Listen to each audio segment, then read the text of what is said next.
Olá, meu amigo, olá, minha amiga, estamos aqui em mais um nosso Adnocast, o podcast da Adnotari.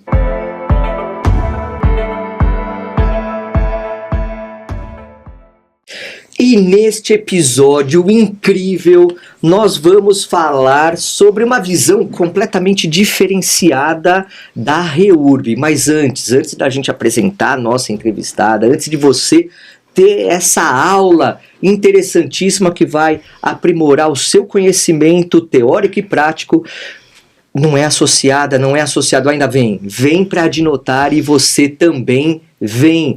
Então, www.adnotari.org.br e faça já a sua associação.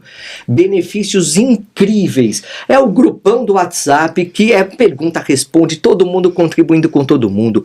Núcleos temáticos interessantíssimos que vão realmente fazer com que a sua advocacia seja muito mais aprimorada. E no final das contas, o objetivo é ganhar dinheiro, é lucrar, e a Adnotari tem conhecimento, tem aspectos práticos para poder auxiliar você. Aliás, cursos incríveis que a Adnotari promove com descontos para os associados, que é uma verdadeira anuidade de volta, viu? Porque o benefício é muito, muito importante e interessante. E é claro, siga-nos também lá no Instagram da Adnotari, @Adnotari. Toda terça-feira, 8h21, tem o Papo Acadêmico com o nosso presida Marcos Vinícius Kikunaga.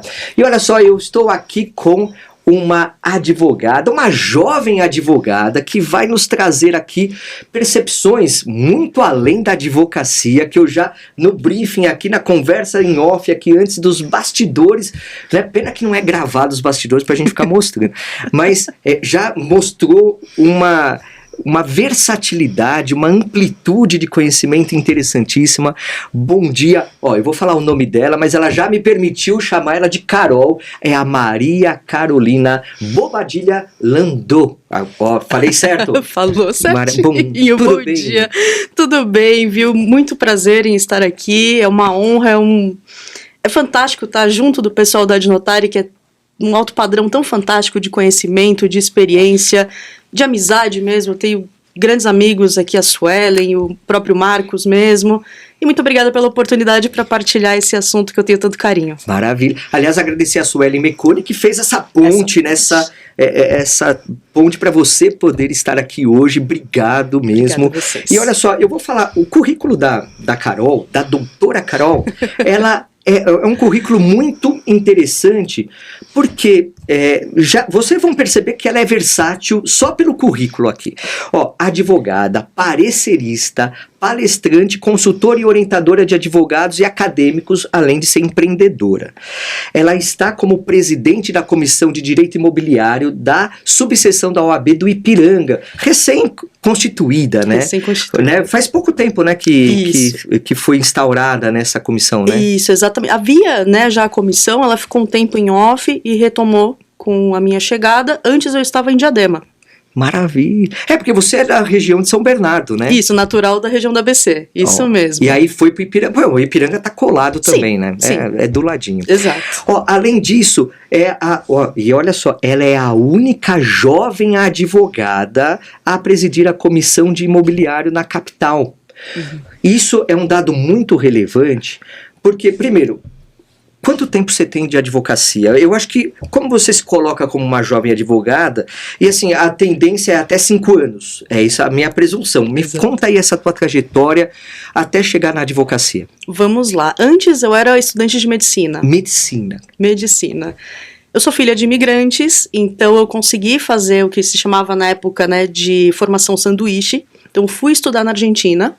Porém, eu fui bem na época que estava a crise econômica da Cristina Kirchner, a crise política, e a Universidade de Buenos Aires ficava muito tempo em greve por causa da situação. Eu falei, meu curso já é muito longo, eu não tenho como ficar delongando mais. Me transferi para Bolívia, onde a família da minha mãe reside, e fui estudar na PUC, na católica local, até o 5º ano. Eu estava indo para o 6º ano, que é o último ano da carreira, e eu saí, eu larguei. Cara, então temos uma quase... Ó, se a gente passar mal aqui, Doutora Capo duas Bianco, vezes. já temos uma tranquilidade porque vamos ser acudidos aqui adequadamente. Mas, pera, então, a medicina perdeu uma excepcional profissional e a advocacia brasileira ganhou uma exímia advogada, é isso? Obrigada pelo elogio. Né? Modestamente, eu consigo dizer que sim. Igual quando eu passei no exame de ordem, eu falei, o Brasil acaba de ganhar mais uma advogada. Que maravilha. E há quanto tempo você advoga? Eu advogo há 4 anos. Tenho 4 anos de carteira. Maravilha. Ó, e assim, eu acho que toda experiência, eu acredito, toda a experiência que a gente tem fora do direito e até antes do direito, principalmente, por exemplo, eu fiz 2 anos de engenharia antes de entrar para o direito também, isso gera uma carga de valor de mudar a forma de enxergar, de visualizar o direito. Sim. E o que eu percebi é que você tem uma visão muito humanitária do direito. A medicina te ajudou nessa busca? Eu acho que sim, porque o que acontece? Eu justamente escolhi a medicina porque eu tinha a ideia de atender a variedade das pessoas e suas realidades. Né? Tanto que, inclusive, as áreas que eu tinha interesse, elas eram também de extensão muito grande, endocrinologia, psiquiatria, a clínica, mas eu acabei achando ela justamente o contrário, muito engessada, que era a percepção que eu tinha do direito no passado, direito principalmente aqui paulista. E eu mesma falava, quando eu entrei na faculdade de Direito, no litoral, não foi aqui na capital, não foi no ABC, foi no litoral, por consequência desse histórico de vida, eu acabei percebendo que o direito havia se tornado muito mais dinâmico do que eu imaginava, estava num momento de absorção desse dinamismo, e esse aspecto humano, ele conseguiu se tornar mais prático. Então, foi algo que me agradou muito, porque não adianta também só idealizar. A gente precisa conseguir materializar. E para mim o direito se tornou um materializador de toda essa humanidade, de todos esses conceitos que ficavam só na abstração ou nas ciências humanas puras. Então foi algo muito feliz para mim, eu me senti muito contente em liderar os colegas de curso também nesse sentido, em contexto de pandemia e tudo mais também, então foi muito importante, foi realmente concretador. E aí foi por isso que o caminho da REURB veio como uma naturalidade também? Foi como naturalidade. Eu sempre falo assim, a gente nunca pensa na graduação dizendo, olha, eu vou ser um regularizador de imóveis ou coisas do tipo, até né? Porque há um distanciamento muito grande de algumas áreas do direito. Sim. Principalmente o extrajudicial, ele acaba não sendo muito estimulado na academia, né, na graduação, no bacharelado. Nada, absolutamente né? nada. Então você tem uma visão muito turva. A visão da graduação é aquela visão contenciosa, do litígio, né, aquelas matérias clássicas. Claro que uma ou outra faculdade ainda tem uma percepção mais ampliativa, né, dos temas que vão ser tratados durante a graduação, sim, mas a maioria delas ainda é aquela visão tradicionalíssima, sim, né? Sim, e eu mesma na faculdade, muita gente achou engraçado que a natureza do meu TCC, porque eu escolhi processo civil, foi minha disciplina favorita na graduação inteira, eu mesmo falava, eu sou processualista, e até hoje eu falo que eu sou processualista, por isso trabalho com pareceres. E eu falava, nossa, detesto cartório, detesto essas coisas, porque ainda estava naquela fase da transformação pro extrajudicial. Mas eu olhava, né? E aí, quando eu fiz esse meu TCC, que eu tive uma abertura especial para poder fazer 180 páginas, um TCC acadêmico. O que não é uma coisa muito... Nada normal. Eu orientei muita gente em trabalho de conclusão de curso, e uma das perspectivas é o corte que você faz e também a questão do que você está assumindo para fazer. Então, exato, uma monografia, um TCC de 30, 40 páginas é o usual, até para não se perder mesmo, sim, né? E aí você escreveu mais de 100. Mais de 100. Foi uma autorização que a minha orientadora conseguiu, e era minha professora de processo civil, porque ela olhou e falou assim, olha, você está tratando de um assunto que a gente ainda não tem no espectro urbano, eu falei de ocupações urbanas, e a gente ainda, enfim, a sua abordagem ainda é jornalística, ela é múltipla, a gente precisa desse espaço, né? Tanto que na hora de fazer a apresentação eu falei, bom, gente, eu vou trazer o contexto para vocês, e façam as perguntas. Não havia perguntas. A única pergunta foi, você acha que o direito público é contra o direito privado? Eu falei, não, eu acho que eles são aliados, necessários. E pronto, então dali eu consegui trazer um viés que eu já acreditava sem saber. E eu falo assim, eu era imobiliarista sem saber. Eu era da multiplicidade dos saberes sem ter essa clareza ainda. Sim, não, isso eu acho que é um diferencial importante e pela sua formação eclética também, traz isso, porque ainda você colocou aqui, entusiasta das artes, da comunicação, tecnologia, cultura, comportamento, ciências, quer dizer, realmente é uma visão muito ampliativa, porque muitas vezes, e não tem nada de errado nisso também, ter aquela visão unicamente técnica, que vai ser uma vertente, ótimo. Até porque algumas áreas dependem de uma visão estritamente técnica. Sim. Né?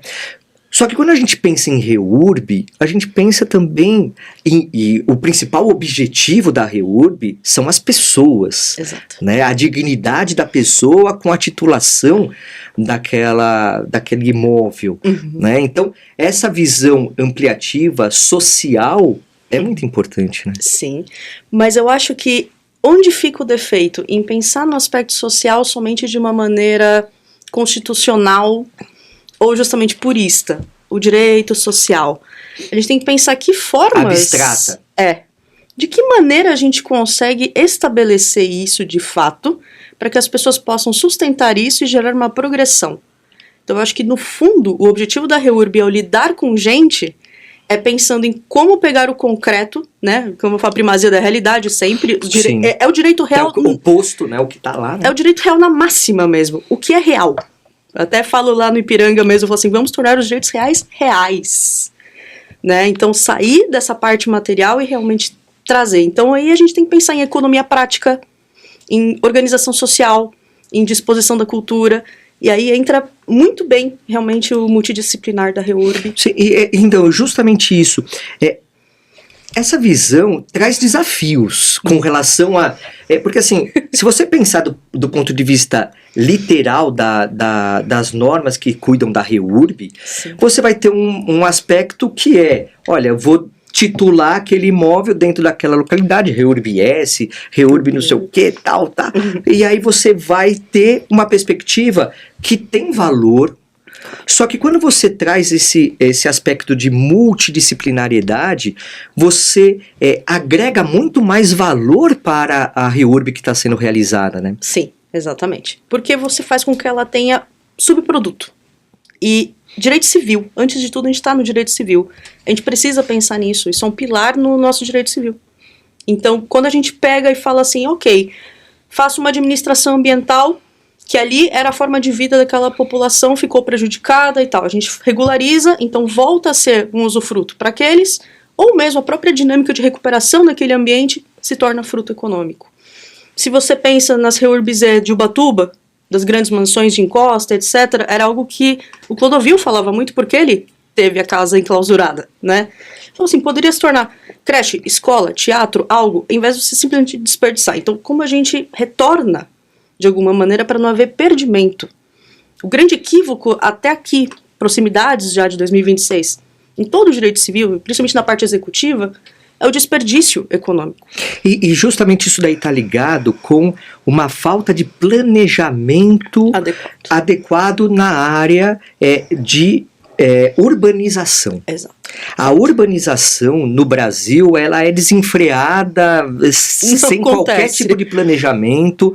Então, as encostas que são ocupadas, as comunidades que são formadas, e aqui você trouxe exemplos bem interessantes, porque a gente não está falando apenas e tão somente de questões de população de baixa renda, exato, que acabam por necessidade, né, ter a busca de localidades que são, assim, degradantes de se morar, sim, né, palafitas, isso, aquilo, exato, situações que, falo mesmo, como uma pessoa consegue residir numa localidade dessa? É a única alternativa que ela teve. Exato. Então, a REURB, ela vai buscar dar uma melhor estrutura, não apenas documental da titulação, mas daquela própria localidade. Exato.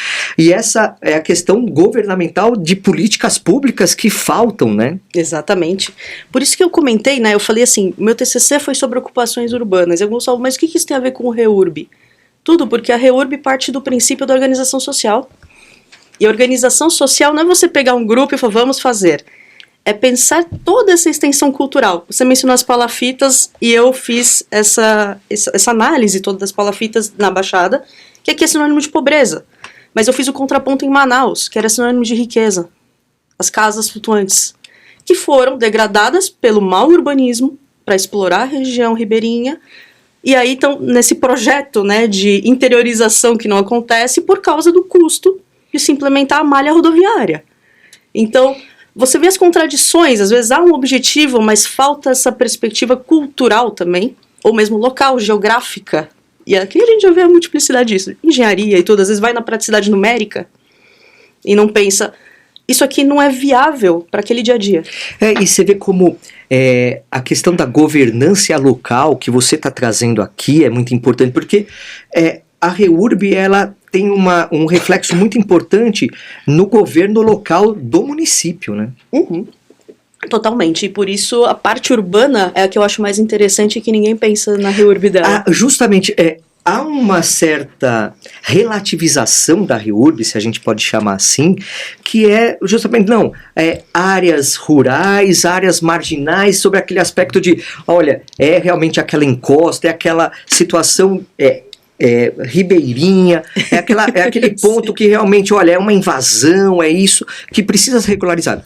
Obviamente que precisa, não estamos tirando a importância, pelo contrário, né, a gente tem que ressaltar essa importância. Exato. Só que para os centros urbanos também há uma aplicabilidade da REURB. Exatamente, e por isso que eu falo assim, a REURB, ela é um instrumento de RI. Ela faz parte do... RI não é registro imobiliário, hein? Por favor, porque... Vamos falar assim, RI. Porque as siglas a gente às vezes usa. Aliás, até falando em sigla, você falou assim... Até esqueci de falar porque você é membro da ABMCJ. Sim. E até antes de começar aqui, eu falei assim... Mas, Carol, o que é ABMCJ? Porque, como você é de São Bernardo, eu comecei assim... ABC, né, porque é muito comum, né? ABC, M de Mauá. Aí eu comecei, C de São Caetano, talvez, e o J. Aí eu falei, Jundiaí não pode ser, pode né? ser. Tal. Me fala um pouquinho dessa associação, por favor, porque eu acho que é importante até para introduzir aqui nessa continuidade. Perfeito. A BMCJ, ela é uma organização não governamental, né? Desde 1985, ela está em atividade. Ela tem um caráter acadêmico, ela acolhe mulheres que são juristas, em todo o espectro. Então, promotoras, juízas, advogadas, pesquisadoras. E os produtos são acadêmicos, são debates, são produções de livros, produções de artigos, muito interessantes em todas as áreas do direito e do conhecimento, para fazer essa agregação mesmo, um fortalecimento feminino das juristas, mas também debates com o recorte ou com o olhar dessas mulheres nas suas experiências práticas. É fenomenal. Convido a todas a participar, porque é maravilhoso. Maravilha. Aliás, eu já tive a oportunidade, a gente teve a oportunidade em maio de fazer uma série de Adnocast só das mulheres. Né? Tanto é que eu até me abstive aqui, nem estava aqui. Eu estava aqui vendo todas as gravações, mas eu não estava nas gravações. E uma das coisas que me ressaltou muito foi o ainda existente preconceito e...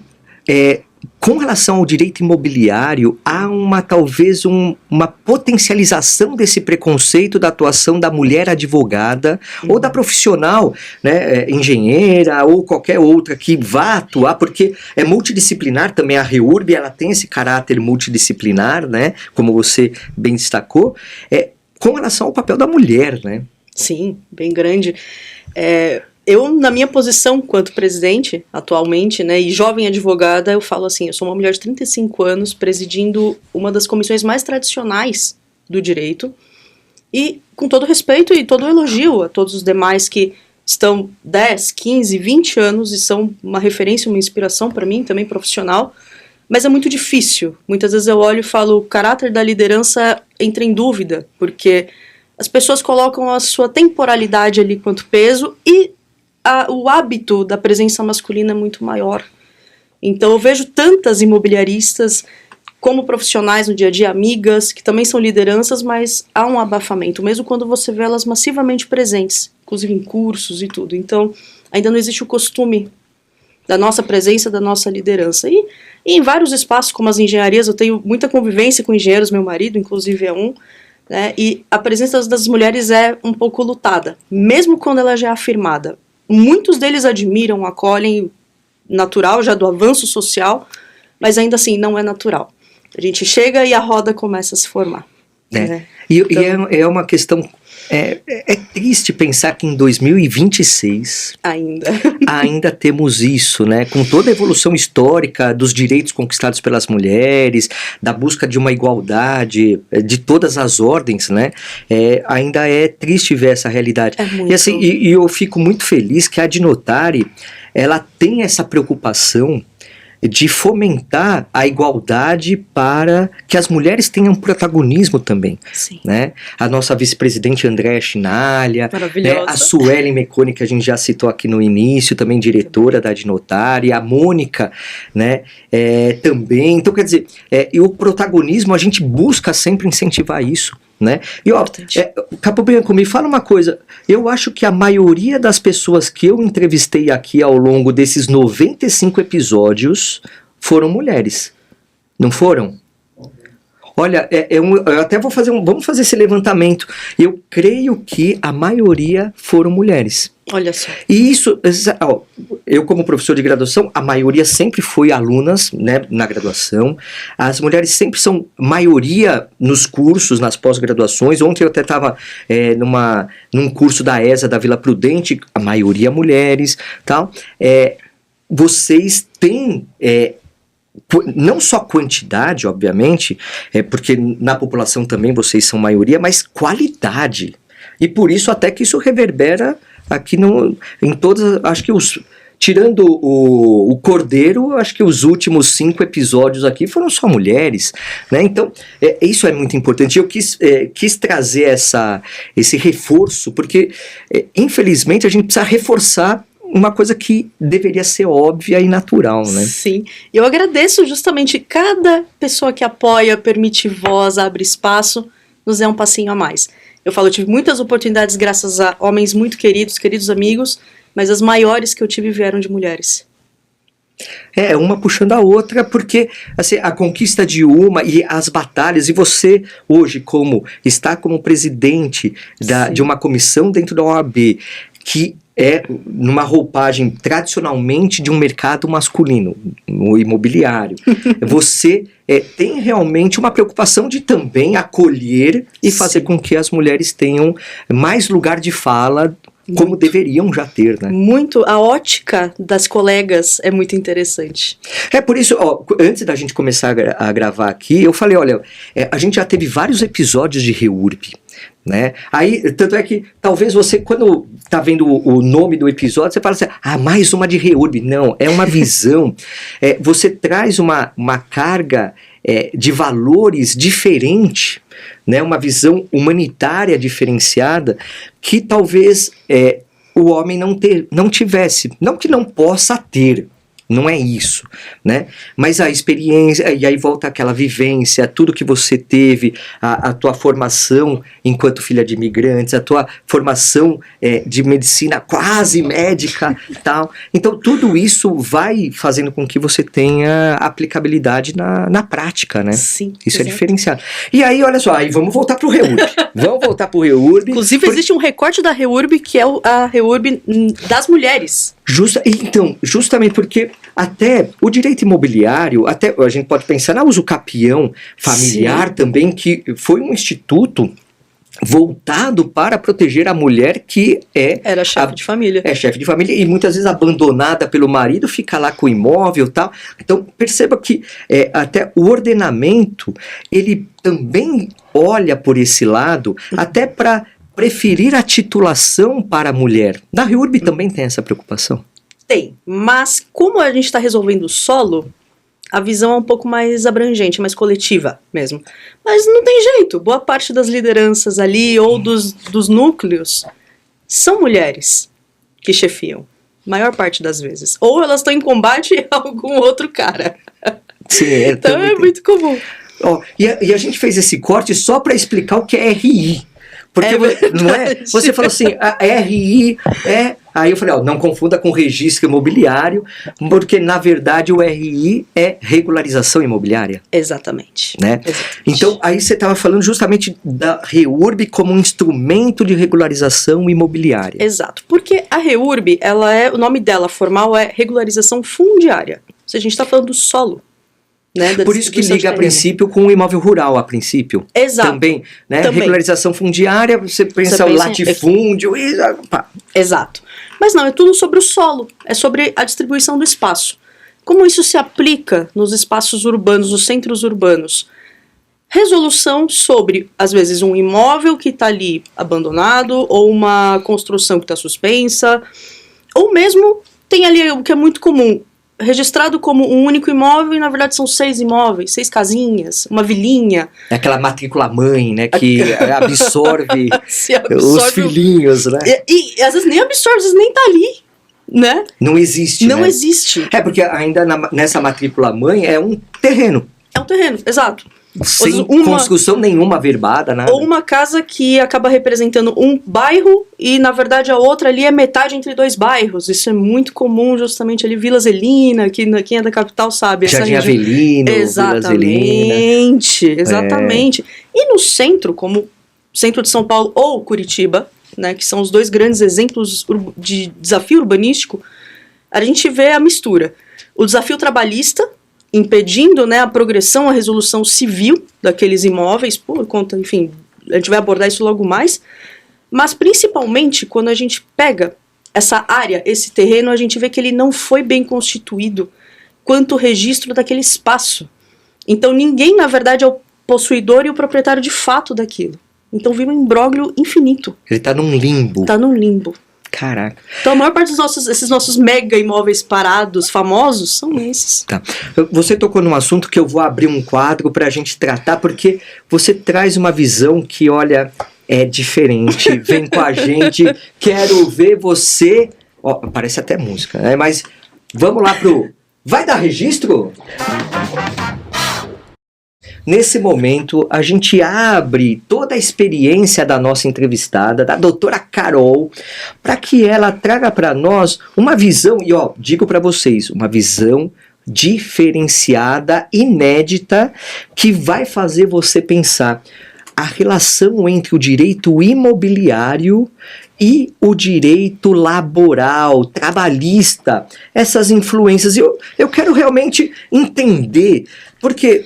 O que tem a ver a esfera trabalhista com o direito imobiliário e o registro de imóveis? Tudo. Tudo. Eu falo tudo. Execução trabalhista é o nosso calcanhar de Aquiles terrível.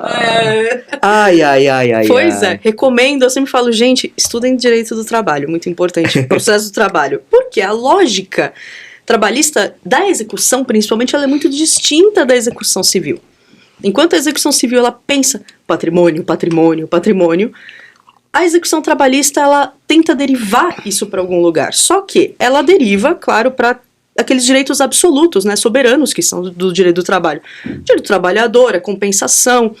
Então acaba que não é possível, porque não existe verba de uma situação falida, né, não falo necessariamente de falência, mas uma situação falida, ou seja, uma situação em queda, indissolúvel, né, que possa toresolver tudo isso. Então, quando entra esse mix, no caso dessas edificações todas aqui no centro de São Paulo, ou mesmo em toda a capital de maneira distribuída, zona metropolitana, a gente fala de imóveis que estão presos na escala trabalhista, que o processo civil já resolveu, mas faltou alguém que conseguisse compreender a lógica trabalhista para desmembrar algum nó e falar assim, olha, vamos propor que essa solução executiva, na verdade, sane isto e dê continuidade a isto. Esse é um olhar que a gente está trazendo mais recentemente, até porque a REURB é uma lei também muito recente, todas essas questões são mais recentes, até 2020 a gente não tinha quase nada sobre isso, né? Sim. Então, quando a gente aborda esse caminho, a gente tem alguns exemplos práticos da vida para mostrar como esse desafio processual é possível. O caso da favela Pullman 2002. Um caso emblemático, fantástico. Por quê? A gente não tinha nem sonho nada do que a gente possui hoje de instrumento legal. Uma favela, uma ocupação pesada, na região do Morumbi, que conseguiu vencer e se tornar bairro. Uma divisão ali da Vila Andrade. Foi um imbróglio grande, ele ocupava uma antiga fábrica. E o resultado, para justificar para o colegiado daqui de São Paulo, o que é muito difícil, inclusive, porque o estado de São Paulo tem uma tradição de valorizar o proprietário independentemente de qual seja o estado da propriedade. Eu acho isso uma lástima, infelizmente. Conseguiram provar com o seguinte argumento. Essa comunidade conseguia gerar um valor econômico e de dinâmica social econômica muito mais relevante, inclusive trabalhista, por direitos trabalhistas, encargos, compensação, muito mais interessante do que manter aquele imóvel ali travado. Acabou. Todo o terreno foi liberado, foi formalizado, tornaram-se regularizações imobiliárias de cada uma das casinhas, barracos, enfim, foi se estruturando, hoje se tornou essa divisão que existe dentro da Vila Andrade. Outro exemplo, o edifício Dandara. Edifício único, a disputa da ocupação era dizer, nós arcamos com as dívidas, nós arcamos com as... Esse é um clássico. Mas, eles conseguiram criar um projeto interno, um mecanismo financeiro, inclusive eles possuem horta própria, autossustentável, que mostra que o prédio, a edificação e as dívidas trabalhistas atreladas conseguiriam ser arcadas e que eles poderiam desonerar a União, o Estado e principalmente o município, que era quem estava nessa briga maior. O município estava aceitando o acordo, mas o governo do Estado não. Quando eles provaram toda essa dinâmica e que ela teria extensivamente muito mais interesse do que injetar ou especular a degradação daquilo, venceram. Então são grandes exemplos assim que eu acho maravilhosos. E você traz um olhar diferente, porque assim, ó, vamos pensar, eu como leiloeiro público que vai fazer o leilão desse imóvel na trabalhista ou no cível, há uma complexidade muitas vezes, porque a penhora recai sobre o imóvel, mas a área invadida, a área que está passível de uma regularização de anos, né? E as consequências são muito grandes, né? E realmente travam ou dificultam muito, né? E o que eu percebo muitas vezes é que falta, para alguns casos pontuais, um olhar não sobre a execução clássica do devedor solvente, mas a questão do devedor insolvente, porque tem situações que realmente a insolvência ela é notória, porque, como você disse, as trabalhistas que têm uma amplitude e uma preferência em receber anteriormente a qualquer outro credor. Aí você tem a União, estados e municípios com créditos, cada qual no seu âmbito, que vão recair de alguma maneira no imóvel também. Você tem a própria questão de eventualmente um débito condominial, claro, quando o imóvel está inserido num condomínio edilício, ou taxas associativas, que aí está tendo a discussão se são ou não equiparadas, né, sob o ponto de vista da sua natureza jurídica. Você tem credores com garantia real que muitas vezes deixaram de executar a sua garantia real por comodidades ou por dificuldades, né? É melhor não executar essa garantia real porque, eu vou entrar num bolo aí que eu não quero, né? E fora os demais credores quirografários, né? Exato. Então, quer dizer, muitas vezes e tem a realidade, como você bem destacou, que aquele imóvel, por abandono do proprietário, acabou por gerar uma realidade fática de várias famílias, inúmeras dezenas, às vezes centenas de famílias ocupando aquela localidade que tem uma insegurança jurídica, porque o direito deles, a princípio, aí já pensa uso capião, né? Porque já pensa uso capião. Não façam uso capião à torta direito, por favor, obrigada. E aqui eu sempre falo a frase do grande Heitor Freitas, nosso amigo, você conhece ele também. Ele fala assim, a uso capião é a última ratio. Você tem que pensar, mas é a última das viabilidades. Exato. Né? E a REURB é um caminho anterior também, né, de se pensar. Porque quando você pensa num tipo dessa situação, a uso capião ela depende de pelo menos 15 anos. Sim. né? Exato. E a rigor, REURB, né? não tem essa rigidez, né? Exato. Ela tem até um princípio da elasticidade, né, que chamam, porque ela precisa gerar uma acomodação.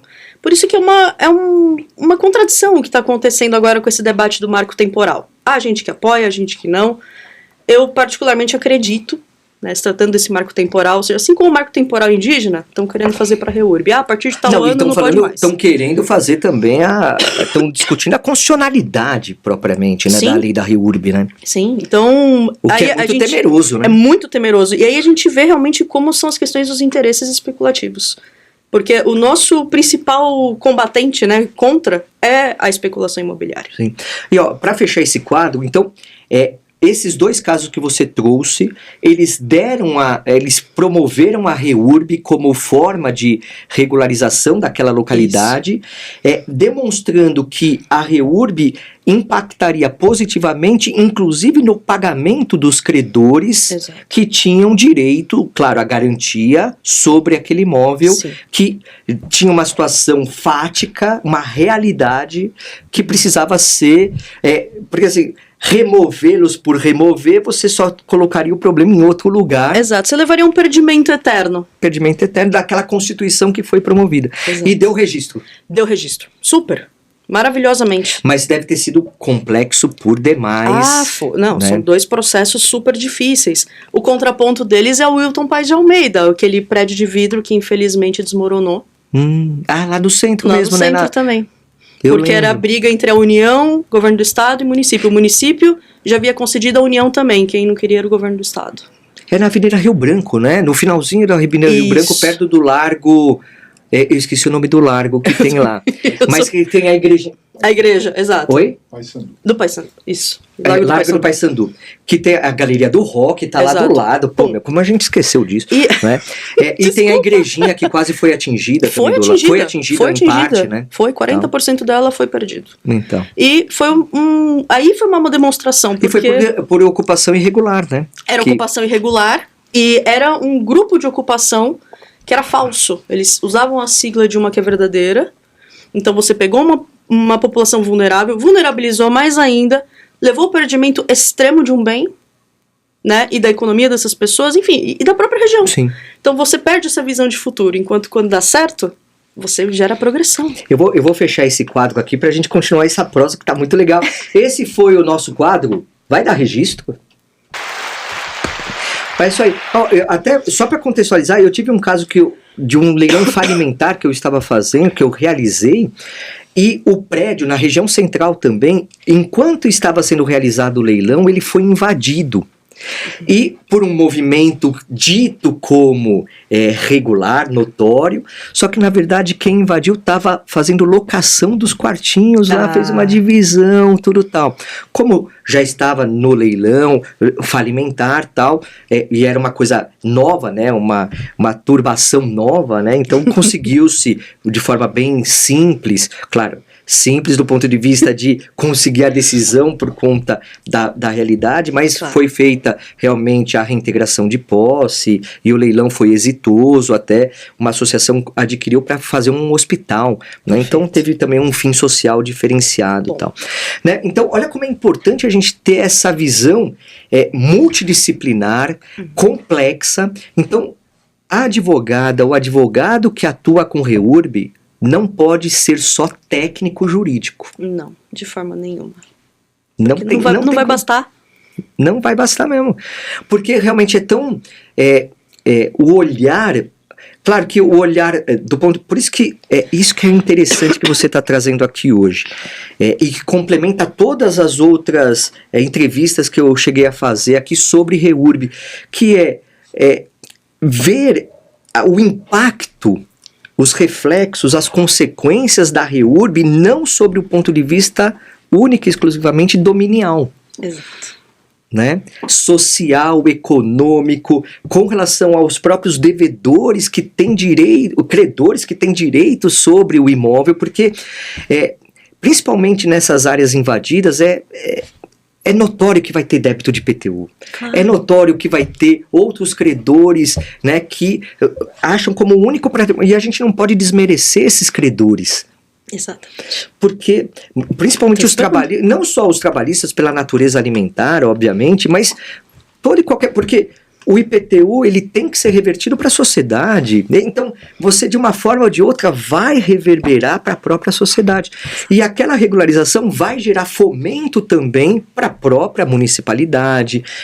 Como você falou do caso do Pullman, né? Tal, que foi o quê? Olha, tinha economia lá dentro. E essa economia gera impostos, gera postos de trabalho, gera riqueza, gera renda, gera repercussões tributárias, né? Então, tudo isso é importante. Mas eu acho que um ponto importante é a união, né? A união das pessoas que estão naquela realidade e uma orientação adequada também. Sim, tem que gerar um convencimento sensível mesmo, porque elas vão falar assim, tudo bem, doutora, mas aí como eu arco isso? Como eu encaro a minha cara nisso?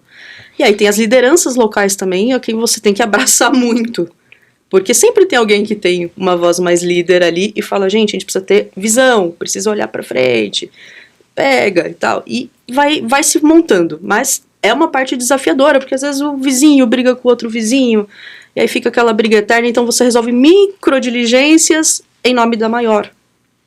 Sim. Isso é muito recorrente. Maravilha. Ó, eu vou abrir um outro quadro aqui, porque você traz experiências diversificadas e vale a pena a gente explorar isso daqui, que é o nosso quadro Causos do Mundo Notarial e Registral.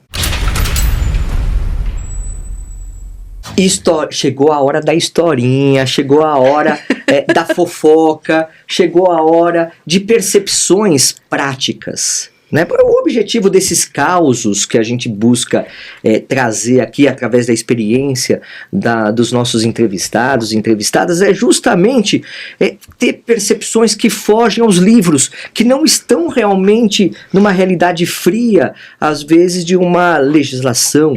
E o que eu achei muito interessante é a diversidade que você traz nos causos que você quer trazer da localidade e da interpretação diversa que cada localidade tem, vai ter na aplicação do Instituto da REURB. Então, se você vai para a área litorânea, Baixada Santista ou Litoral Norte, já vai ter mudanças, porque, por exemplo, o Litoral Norte, ele é o zero e vezeiro para palco de regularização fundiária. Totalmente. Né? Muito. Ó, por exemplo, Ilhabela, por exemplo, mais de 70% dos imóveis não tem matrícula em Ilhabela. Sim.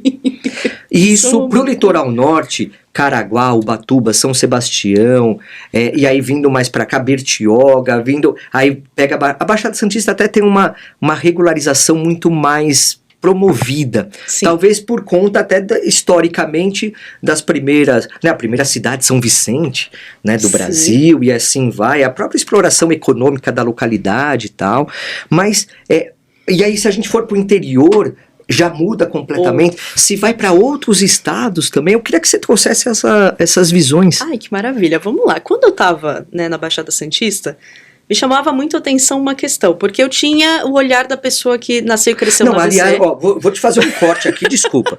Porque você estava na Baixada Santista, mas você trabalhava numa vara da Fazenda Pública. É esse o momento mesmo que você está resgatando?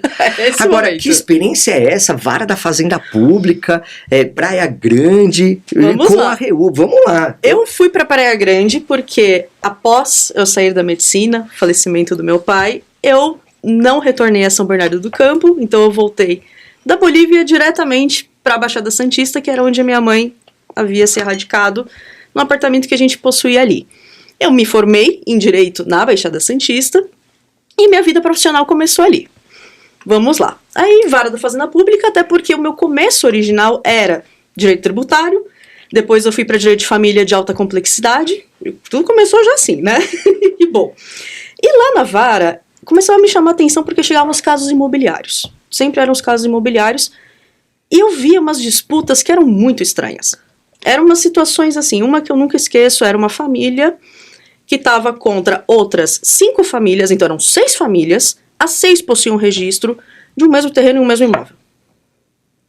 Eu falei assim, meu Deus do céu. Aí o histórico todo, desde registros... Quer dizer, 6 matrículas de um imóvel só? 6 matrículas.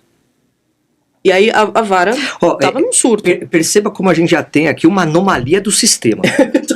Já começou errado, né? Se um imóvel, uma matrícula. Um imóvel, o mesmo imóvel. O mesmo. E a gente não tá falando direito de laje que vai ter, não é isso. Nada, nada. Eram registros originários mesmo. E a própria vara não sabia o que fazer. A assessora ficava comigo, ela falou assim, bom, você vai destinar em quem tiver os dados mais completos. E no caso era a terceira família da sequência. Nem a mais atual. E a mais atual era a pagante de IPTU no momento.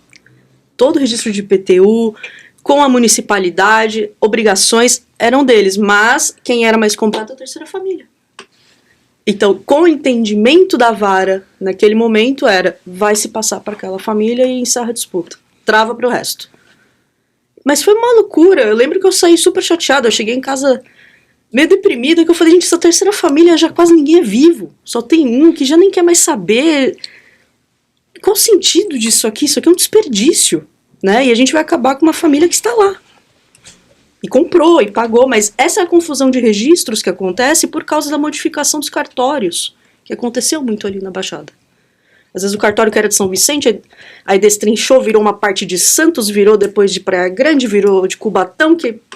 Daí, olha só que interessante. E você traz um ponto, fazendo um paralelo importante.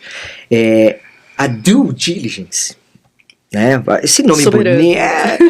Muitas vezes a pessoa para só ou analisa apenas a matrícula no cartório atual de registro. E não busca os precessores, né, os cartórios anteriores. E há realmente, claro, a gente tem uma falha gigantesca com relação ao registro imobiliário aí. Dá até para pensar em responsabilidade civil do registrador, de alguma maneira, porque a abertura de uma matrícula gera uma responsabilidade, né, principalmente quando você tem alterações sucessivas, porque, e mesmo na capital isso acontece porque hoje, claro, a gente tem, não sei, 18 registros móveis na capital, não sei a quantidade exata, mas você tem que um foi abrindo porque o outro não dava mais conta, e aí houve subdivisões, e nas cidades também, né, que nem Guarujá só tem um registro de imóveis. Lá justamente a lógica é o contrário, a gente vê pouquíssimas aberturas de cartório e geralmente eles concentram tudo. Sim. Até registro civil mesmo. Acho que Santos tem naturais. 2, Praia Grande eu não sei se tem 1 ou 2. Agora abriu o segundo. Agora abriu o segundo. Mas na época que eu trabalhava só tinha 1. Então, só que antes nem tinha cartório. Nem tinha.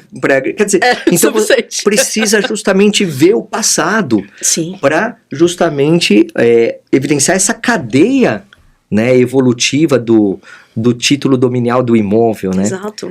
É terrível, assim, eu lembro que eu via ali entre os documentos, era um processo de mais de 12 mil páginas.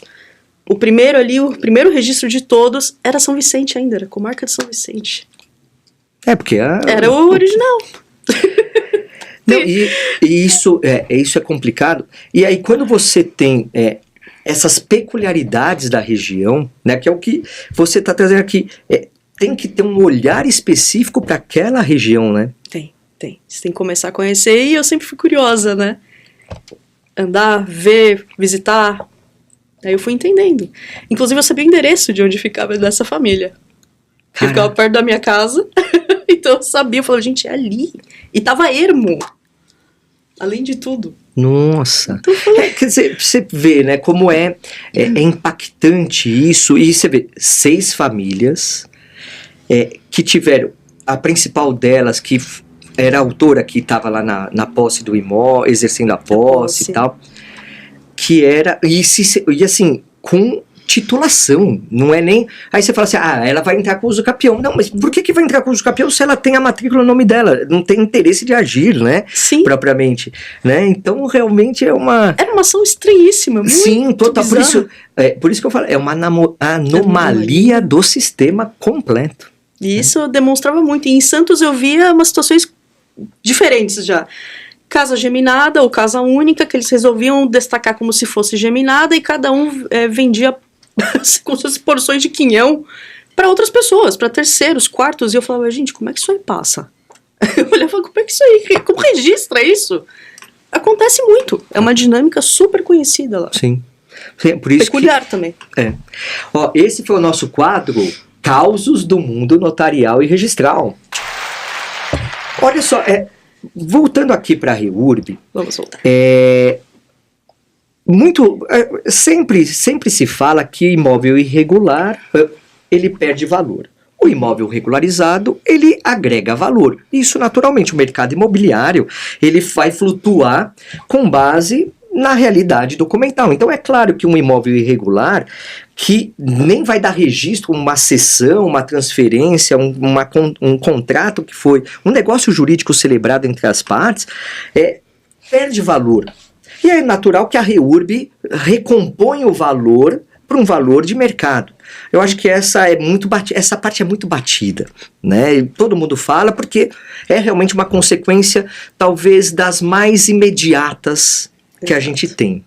Só que você traz uma abordagem de uma pacificação social, de um aspecto comunitário, e outras abrangências, direitos coletivos, uma visão do público e do privado, constitucional, econômico. Eu queria que você trouxesse mais elementos para essa visão da participação comunitária, da sociedade em si, os ganhos que ela tem, fora a valorização econômica do imóvel, que eu acho que isso é latente, puro e simples. Perfeito.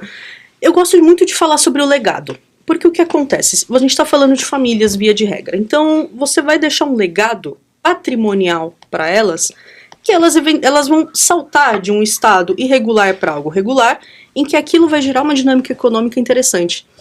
E que pertence a elas. Então, elas podem gerar valorização ao bairro, tornar um ponto comercial, gerar contratos elaborados que vão gerando outros efeitos extensivos.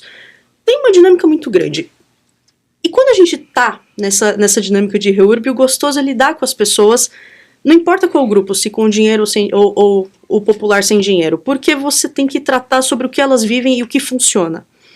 No litoral, a questão de Cubatão, eu gosto muito desse exemplo, né, que houve, né, a antiga tragédia da Vila Socó, que hoje é a Vila Natal, que justamente eram pessoas que foram mandadas ali para aquela região que estava totalmente sem forma de resolver, e passaram por aquela tragédia, porque não houve esse diálogo entre a Petro e a Municipalidade de Santos e Cubatão com eles. Atualmente, até quando a gente fala de CDHU, né, ou seja, já o Minha Casa Minha Vida, atualmente, a gente fala desse tipo de edificação, ou mesmo essas casas de vila pequenininhas, você conversa com um e entende o histórico e a importância que existe para elas naquele contexto, até para sustento. Então você parte dessa premissa para aí sim desenhar um projeto real. Senão, fica idealizado somente no número ou no que é prático. Quando a gente vai já mais adiante pensando em legado, né, contratos e por aí vai, a gente pode pensar no contrato com mais modernidade, com mais inteligência. Então, aconteceu algum problema financeiro, eventual comercial, tributário ou o que for dentro dele, você consegue já estabelecer ferramentas para ele solucionar. Até puxando a questão do leilão, como, né, que você trouxe antes. Puxa, geralmente iam e expulsavam, né, as famílias ou emissões na posse super agressivas, e era muito triste. Hoje a gente pode repensar assim, o leilão como uma ferramenta para ajudar que essas obras continuem, a que essas comunidades consigam estabelecer a REURB, e aquilo ali seja repassado e se torne um bem coletivo daquela área. Sim. E ali se torna um começo. Eu vi um caso uma vez, que você tocou num ponto bem interessante. O leilão de uma grande área, com invasões, tudo. Só que a pessoa que arrematou, ela tinha um plano. E o plano dela era o quê? Vender a REURB para essas pessoas. É o que aconteceu aqui no Tatuapé. Né? Então, justamente isso fez com que ele arrematou o imóvel, que realmente uma emissão na posse ia ser traumática, ele teria direito à emissão na posse por conta da legitimação que ele obteve em razão do leilão, tal. Claro, sem entrar em detalhes, obviamente, tal, mas em razão disso, ao invés dele buscar o imóvel, limpar o imóvel para dar uma destinação qualquer, ele o que falou assim, olha, o imóvel é meu, mas eu quero fazer a regularização para cada um de vocês, e aí sim, não foi uma social, uma REURB social, né, foi uma REURB, né, se eu não me engano, né, especial, né, para que justamente fosse feita a regularização e aí cada um tivesse a sua titulação dentro daquela localidade. Só que qual que é o perigo disso? A gente precisa ter sempre certeza do grau de fé de que isso está sendo estabelecido. Por quê? A REURB também está se tornando uma ferramenta de mau uso ou de pseudo-uso. Então, esse é um tipo de instrumento, aconteceu muito aqui no bairro Tatuapé, por isso que o bairro modificou de tal maneira que não se tornou mais reconhecível, porque ele modificou o solo. Então, são edificações, são condomínios, são certas extrapolações que causaram um estranhamento ao morador do bairro, ou seja, ele já não é a REURB por si só, porque senão seria o inverso disso, e gerou uma dinâmica econômica estranha, suspeita. Então, a REURB, se ela não possuir o registro e a parte notarial com muito rigor, ela acaba dando uma permissão para esse tipo de coisa. E aí as ferramentas naturais, como o leilão, ou revisão de contratos, ou outros tipos de execução, vão seguindo o nó, né? Mas quando acontece de maneira boa, é fantástico. Aí você resolve. E o objetivo é regularizar. É regularizar. Mesmo. Olha, eu estive aqui com a Maria Carolina Bobadilha Landô, a Carol, que fantástica, né? Eu tô muito feliz de ter te entrevistado, mas espera aí, não acabou. Não acabou, porque a gente deixa o melhor pro final. Não, o melhor já foi, mas agora tem aquela pitadinha, né, pra trazer outra vertente sobre quem é a Carol. Então, vamos lá pro nosso Adnoesc. Esse é o momento que nós vamos conhecer mais da pessoa da Maria Carolina Bobadilha Landô, da Carol, para que a gente entenda melhor até como que o pensamento que ela traz disruptivo com relação à REURB é interessante. Antes de fazer aquela pergunta, né, porque o Capobianco já fala, você vai fazer aquela pergunta, você vai fazer... Antes de fazer aquela pergunta, você trouxe 2 livros. Isso. Que você estava até explicando antes da gente começar a gravação, mas eu queria que você demonstrasse a importância, porque esses livros também demonstram quem é a Carol. Sim, certamente. Eu comprei esses 2 livros na livraria do MASP. Esse aqui tem o compilado dessa sequência de obras do Franz Kreisberg. Ele é um artista polonês que, principalmente durante toda a ditadura militar, mediante o esforço dele do reconhecimento da diversidade ambiental do Brasil, ele queria demonstrar as dinâmicas sociais e o desenvolvimento das pessoas dessa maneira, né? Então ele trazia discussões econômicas, propriamente ambientais puristas, ele mesmo até foi morar no norte, né, se embrenhou na mata e ficou ali. E é um livro, bom, maravilhoso, e ele sempre traz justamente muito isso, a vegetação, as pessoas interagindo, como está na capa. Essa aqui é uma das obras principais dele, é enorme, isso aqui é gigantesco, deve ter uns 5 metros. Sim, até a proporção com as pessoas, né? É imenso. E esse aqui é um livro que eu tenho muito carinho, que são as mulheres atingidas por barragens, bordando direitos, que são mulheres afetadas pelas incorporações infelizes de barragens que acabaram bordando seus direitos, literalmente, para contar a história das suas tragédias e depois como elas se organizaram e foram avançando. Isso aqui diz muito sobre mim, porque o meu vínculo com a arte é muito grande. Eu sou uma pessoa que pinta, desenha, gosto de florismo, gosto de cantar, sou muito musical. Minha mãe é pintora, no momento, inclusive, ela está na Itália, ali, recebendo um prêmio por seus trabalhos. Que maravilha! E tudo mais, ela sempre vai muito para lá, ela é membro de uma academia especializada. Enfim, né, e escrita, leitura também sempre foram partes minhas, e eu justamente achava que era uma coisa muito formal fazer literaturas técnicas, né, isso matava um pouco, mas não, na verdade a literatura técnica ela se enganchou com tudo isso aqui, né. Eu gosto muito de cozinhar, eu gosto muito de tecnologia desde sempre, até parecia, quando eu era criança, que eu ia para essa área, na verdade que eu ia para as engenharias, eu era muito da computação, inclusive falo muito sobre IA, ferramentas, sobre o que é tecnologia, desmistifico para os colegas. Enfim, eu tenho uma amplitude de mundo que durante muito tempo foi vista de uma forma muito estranha. Eu sou uma pessoa dos anos 90, o pessoal falava, pô, decide um caminho aí, né?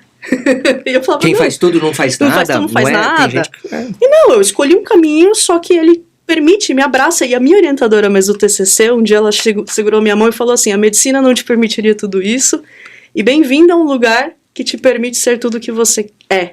Que maravilha. E assim, ó, primeiro que já temos gostinho de querer mais, né? Porque você já está devidamente convidada para voltar para cá e a gente conversar muito mais sobre o direito fora da caixinha, né? Outras questões, porque assim, eu acho que nós aqui da Adnotária, a gente também tem o objetivo de ser disruptivos ao ponto de falar assim, não, tecnicamente, não é só hard skill. Você está trazendo soft skills, olhares, visões que vão agregar muito valor para o advogado, para advogar. E isso pode não parecer de forma imediata, mas isso reverbera em honorários também. Sim, porque te conecta com as pessoas, com os seus clientes, traz verdade também. Por isso que eu falava muito, quando eu falava sobre marketing para os jovens, né? Dizer, para de imitar fórmula. Mostra quem você é, sua realidade, tudo que isso vai abraçar a gente que tem a ver com a confiança. A confiança, vai ser uma relação de verdade. Sim. E vale muito mais a pena. O honorário vai vir por consequência. Tô aqui nos meus 4 anos e eu falo, gente, nem eu acredito nas coisas que estão acontecendo. E, o futuro é sucesso pleno, absoluto, com certeza. Mas você não vai fugir da pergunta que não quer calar. Ai. Vamos lá. Carol, se você pudesse agora parar para tomar um café e convidar uma pessoa, qualquer pessoa do mundo, deste plano ou não, qualquer, famosa ou apenas para você importante, mas que você queira realmente trocar uma ideia, bater um papo e pedir uma opinião, um conselho, uma orientação, e que essa orientação tenha um valor para você. Eu quero te perguntar quem seria essa pessoa, o que você gostaria de perguntar para essa pessoa e o que você espera ou esperaria ouvir dessa pessoa. Nossa, que pergunta difícil. Ui. O objetivo é esse. Pensei em alguns nomes, mas eu vou no primeiro que eu pensei, Jesus Cristo. Eu não sou a pessoa mais religiosa do mundo, eu já deixo aqui... Dá pra ver que eu sou longe de ser tradicional ou conservadora. Mas eu acredito que a passagem dele, o exercício de vida dele é uma demonstração muito humana. E ele, ao contrário de mim, que eu sou uma pessoa muito racional, ele foi alguém muito das paixões, justamente. Mas que teve a sensibilidade de tolerar e entender os demais. Com a melhor compreensão que ele poderia ter feito, na sua condição quanto homem, quanto ser humano. Então eu acho que isso é importante. Eu sempre lembro muito do meu pai, que eu falo, ele era muito cristão, sem ser muito religioso ou católico. Os exercícios dele do dia a dia eram muito cristãos. A prática. Então, a doação, o cuidado, a generosidade, o respeito à natureza, aos outros. E ele era um médico muito humano, justamente até quando ele faleceu, vieram até os faxineiros no velório e falavam assim, o doutor sentava com a gente para almoçar. Nenhum médico fazia isso. Ele ia para as periferias, eu falo, a medicina não me trouxe isso, mas o direito sim, me leva para esses lugares onde eu sou acolhida e onde eu formo grandes amigos. Então por isso que eu acho que ele seria a pessoa certa para conversar na hora das minhas dúvidas. E o que você gostaria de ouvir dele? Eu não tenho algo específico que eu gostaria de ouvir, porque seria muita pretensão já vir pronto, né? Eu acho que apenas ver o que sairia da nossa conversa já seria de grande despretensiosa. E olha, tenho certeza que seria um bate-papo incrível, né? Incrível. Acho que ele ensinar principalmente como lidar com o sofrimento, que é uma coisa daqui, né? Nossa, já seria a lição maior, esse equilíbrio com as dores. E o interessante, Carol, é que você, com as suas habilidades, você mexe com os sofrimentos de pessoas e dá uma vazão de solução para estas. Eu acredito na alegria, eu acredito na felicidade. É que nem eu e a Josi, a gente fala assim, a gente tá lidando de algo tão sensível, às vezes até pesado, espinhoso, e a gente traz ali, na verdade, o ponto de vista de que a vida funciona e é boa. Sim. Porque no final das contas, não é só patrimônio. Não. Essa é a parte final. Eu falo até no direito civil, todo mundo critica muito a gente, dizendo, vocês só pensam em patrimônio. Eu falo, não, é mediante o patrimônio que a gente resolve relações de pessoas. A gente estabelece, a gente firma e deixa justificado. Sim. Maravilha. Isso que eu acredito. Carol, obrigado. Eu que agradeço. Obrigado mesmo, e você já está convidada para um próximo, com certeza. Vai ser uma maravilha. E vamos ver o que você vai propor para a gente conversar aqui, que eu tenho certeza que vai ser muito interessante. Muito obrigada, Obrigado viu? mesmo.